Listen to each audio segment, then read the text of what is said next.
We're back in the Vanguard Sentinel, my favorite PvE UEC grinder. In other words, this ship is my moneymaker. With a good Sentinel, when bounty hunting is working like it's supposed to, without even trying hard, I can make 300,000 or 400,000 credits per hour, and if I really push it, I can make 600 or even 700.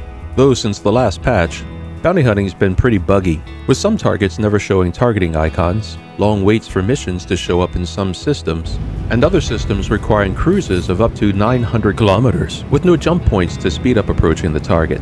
I hope CIG isn't making the mistake that the Elite Dangerous dev did, and making the game grindy just for grind's sake, just to slow it down. Nobody likes that. In the end, that just makes things boring. But today I wanted to experiment with some partial distortion builds that were recommended to me by a few of my viewers. A couple persons recommended trying the Warden's unique MVSA laser cannons, which are extremely effective, in combination with the Warden's equally unique ATVS distortion cannons, saying that this combination was very effective at melting shields and shutting down enemy ships, while at the same time allowing me to do more damage. So I thought, why not? Let's give it a try. I'm already engaged in combat, let's look at what's going on. Now my present target is a Vanguard Warden. These are very tough ships in the hands of a player character, but when driven by an NPC, they break like eggs. And if you look upper right, you'll see my current loadout is 3 MVSA laser cannons along with a Light Strike size 5 laser cannon and 1 ATVS distortion cannon. Let's watch how it performs. Alright, from the time that I opened fire to the time that I made that first kill took about 50 seconds, including using the size 5 Light Strike laser cannon when appropriate. Let's see how long it takes to take out target number 2.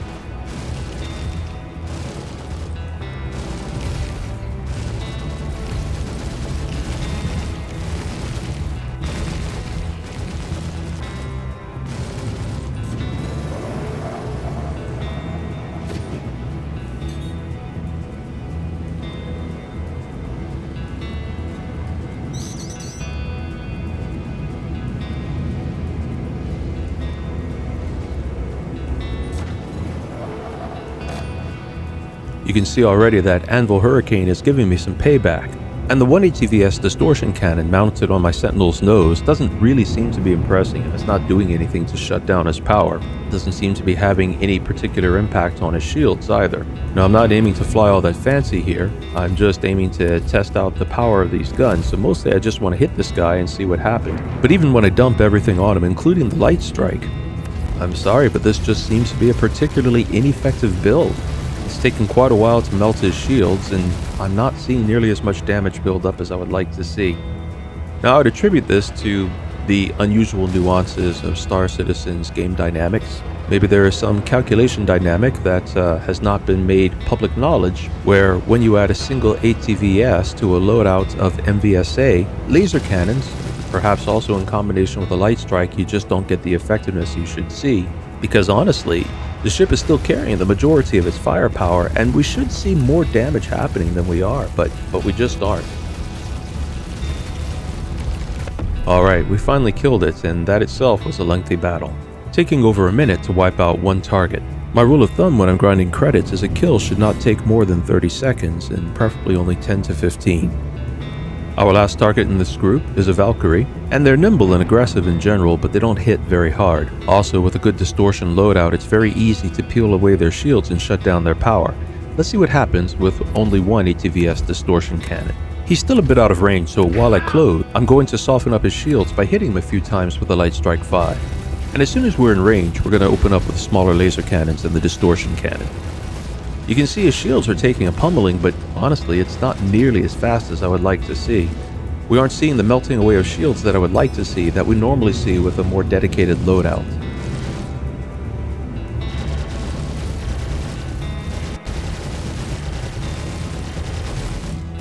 Alright, we finally managed to peel away his shields. Now, rather than just destroying him with the Light Strike, I'm going to keep hitting him with the MVSA laser cannons and the ATVS distortion cannon and see if I can shut him down. Typically, the Valkyrie is a very easy ship to shut down with a good distortion loadout. But as you can see here, it's just not happening, not even with a Valkyrie. In fact, it looks like we're a lot more oh, there he goes. I was going to say we're a lot more likely to kill him before we shut him down, and that's exactly what happened. So I imagine that when my friends were using the MVSA laser cannon loadout along with a single ATVS distortion cannon, the game dynamics were different. I mean, they were definitely different because they're reporting that it was very effective, and it's barely effective at all. In fact, having seen its performance, I would say that if you put a single ATVS laser cannon on your Warden, you're just wasting your Warden's potential. It really isn't an effective weapons combination anymore. Alright, let's get back out into space, plot a course for Microtech, and head to the shipyards and change our loadout. This time we're going to go with 2 MVSA laser cannons and 2 ATVS distortion cannons and see what the results are. So a little discussion on the way there. I've tried heavily mixed weapons loadouts like this on others of my ships. I have, I don't know, maybe a dozen ships I've picked up with UEC credits over, well, since the last patch, the big wipe, a couple Connies, an MSR, a Hercules M2, and I have a bunch of medium-sized ships and fighters. And I've tried a number of heavily mixed weapons loadouts on them because, well, I'm always looking for, I would exactly call it a cheat, but something hidden in the game's dynamics, something that gives the weapons an edge and allows them to make fast kills. And some combinations are super effective, but I find that heavily mixed combinations of weapons rarely ever work out very well. And ships that are going to use distortion as a weapon really need to have a whole weapons bank devoted to it. If you're interested, click on the link now appearing in the video to check out my Vanguard Drain and Pain build to see how effective it is when you really maximize your distortion capabilities. And at the end of this video, we'll see the opposite of that. We'll see what happens when I kit out this bird for full-on destruction. Alright, we're closing on Microtech. We're going to go ahead and plot a course down to New Babbage and head for the Space Center, and have the shipyards change out our loadout. This is such a beautiful world. I think one of these days I'm going to have to come back here with a ground vehicle or maybe a hover bike and travel around this world more. We'll take a look at the sights.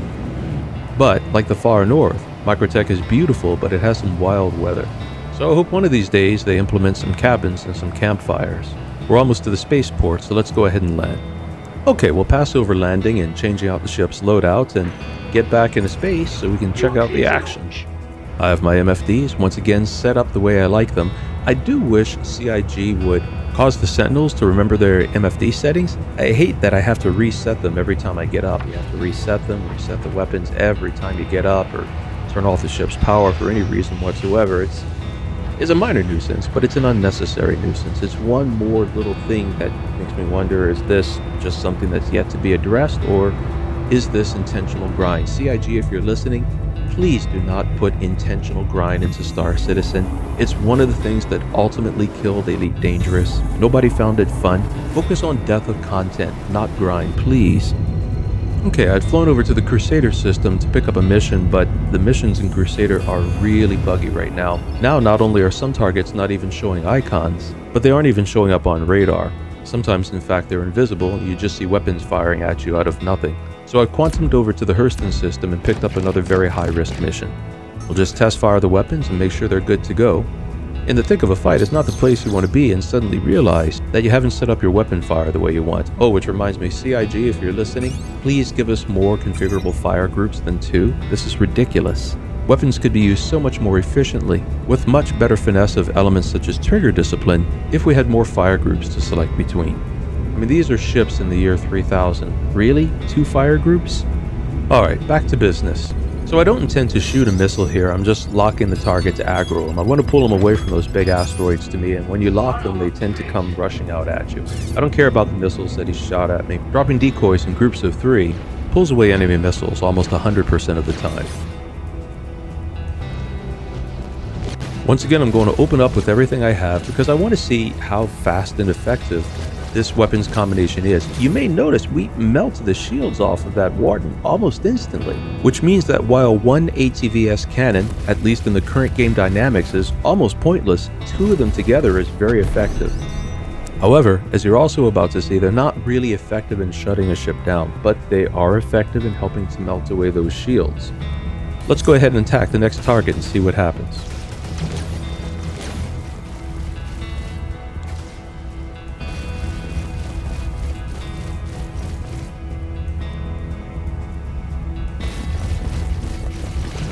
Now this time, I'm just trying to shut him down. I'm hoping that the two ATVS distortion cannons working together will be enough to shut down this Warden.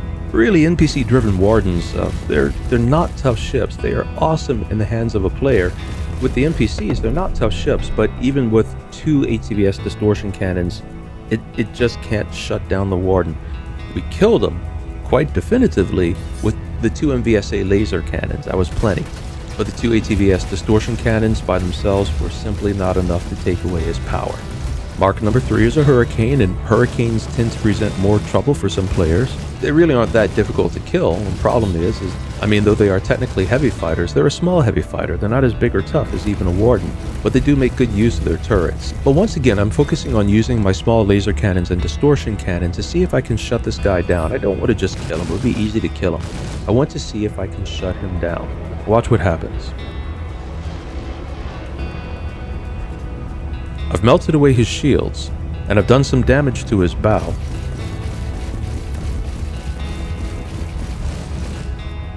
But he still has power. He's still fighting. Not especially worried about what damage he can do. One Hurricane all by himself can't do much, but he's still fighting even though I've hammered him. Keep watching. Now, notice that he suddenly stopped maneuvering. Now he's shut down. However, two things to note: it took a boatload of damage before he finally shut down. If you're trying to capture a ship, especially if you want it undamaged, maybe for when we hit that point in the game where you're selling salvage or you just want to pirate the ship for your own uses, a mixed loadout like this is going to tear it up. We can also see that with only two ATVS distortion cannons, the most we can hope to knock the power out of is a small heavy fighter. I'm going to go ahead and kill him now so we can move on to the next thing. A few hits with the Light Strike 5 will take care of that.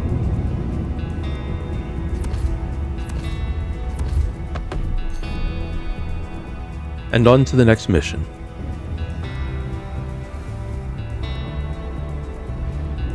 Now I've already gone back to the Microtech shipyards and changed my loadout once again. You'll see that on my nose are all MVSA laser cannons now, 4 MVSA laser cannons. And just beneath it, that size 5 Light Strike. I've become very fond of the Light Strike weapons. Presently they really have great game dynamics. What I like about them is they hit really hard right across their entire range. They aren't as fast as repeater weapons, but when used right, they really get the job done well. So we're going to close on these targets here, and my goal is here to hit these guys hard and fast and kill them.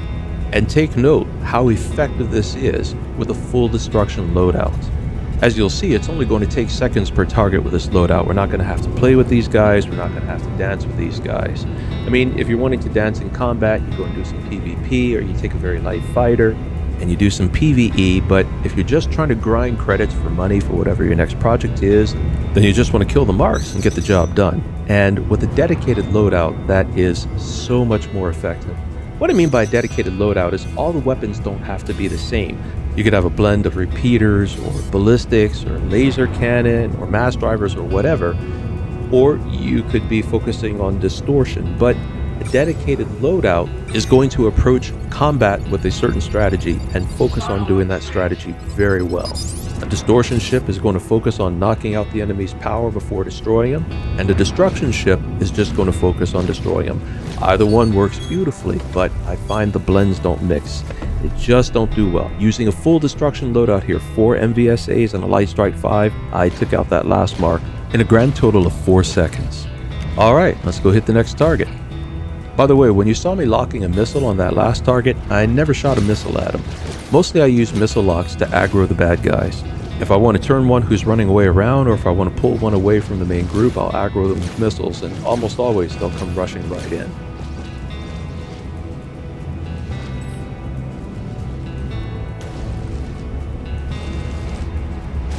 Now that I have him lined up, notice here how fast this full destruction loadout shears his shields away. Looks like we've also managed to shear off one of his wings. Unfortunately with Wardens, since all their weapons are bow mounted, that doesn't do much to curb his offensive potential.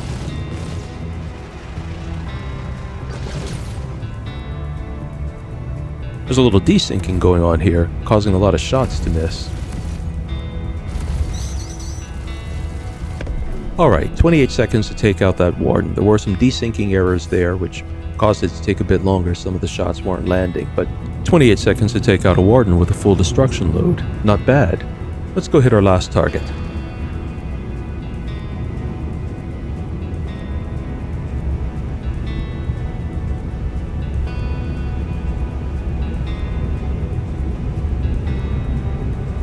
He's a Hurricane, and Hurricanes like to play timid sometimes. You have to chase them and occasionally missile lock them to get them to come around and play. But we finally closed and he's in range, and let's hit him with everything.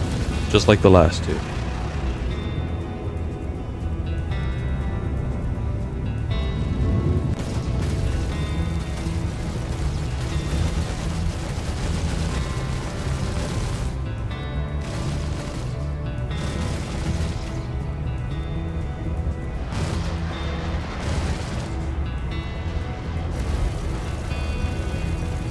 Alright, and he's done and gone in 30 seconds.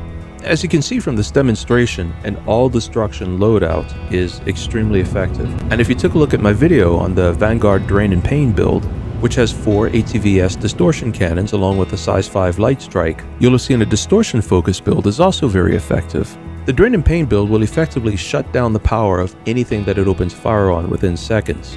And the all MVSA and light strike build will very definitively kill anything it opens fire on within seconds. But if you mix up just 1 or 2 ATVS distortion cannons with your MVSA cannons, you've effectively made the Warden a combat ship that doesn't really know what it wants to be. So to make the most out of your Warden, give it a specialization. Either focus it on distortion and use your size 5 weapon for destruction, or focus the whole ship on sheer firepower and destruction. By the way, even if you go with an all-destruction build, you can put distortion weapons in your turret if you have a gunner with you. And then you get the best of both worlds.